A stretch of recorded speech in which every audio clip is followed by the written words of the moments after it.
KTO Radio. Monseigneur Julien Kaboré est devenu le 14 septembre le premier ambassadeur du pape originaire du Burkina Faso. Ordonné évêque lors d'une messe célébrée à la basilique Saint-Pierre par le numéro 2 du Vatican, le cardinal Pietro Parolin, le prélat de 56 ans aura pour première mission un pays frontalier de son Burkina Faso natal, puisqu'il deviendra nonce apostolique au Ghana. Ce pays anglophone de 32 millions d'habitants apparaît comme un îlot de relative stabilité démocratique dans une Afrique de l'Ouest très éprouvée par l'insécurité et les attaques djihadistes. Parmi les nombreux Burkinabés qui avaient fait le voyage à Rome pour l'ordination de Monseigneur Kaboré, régnait une atmosphère de fête, mais aussi de gravité. Le souvenir des massacres commis récemment dans des villages du Nord reste encore vif.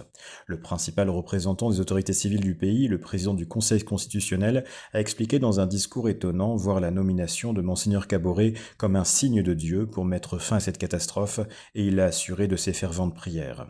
De nombreux évêques du pays, des prêtres, des religieuses, mais aussi le père et les sœurs de Monseigneur Kaboré l'ont entouré pour cette cérémonie qui constituait une fierté pour la nation tout entière et ses 22 millions d'habitants, a expliqué le cardinal Philippe Ouedraogo, archevêque émérite de la capitale Ouagadougou. Après l'Ouganda, la République démocratique du Congo, le Nigeria, la Tanzanie, le Cameroun, le Bénin et la Côte d'Ivoire, le Burkina Faso est devenu le 8e pays africain à se voir représenté parmi les ambassadeurs du pape. Cette évolution montre que le recrutement des nonces se diversifie au-delà des places fortes habituelles qu'étaient l'Italie et la Pologne, un nouveau signe prophétique du basculement des forces vives du catholicisme vers l'hémisphère sud.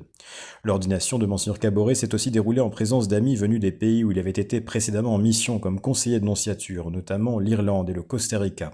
La profondeur des amitiés qu'il y a nouées donne une forme d'incarnation à ce travail souvent ingrat et difficile des diplomates pontificaux, confrontés à un certain anonymat en étant soumis à des rotations rapides.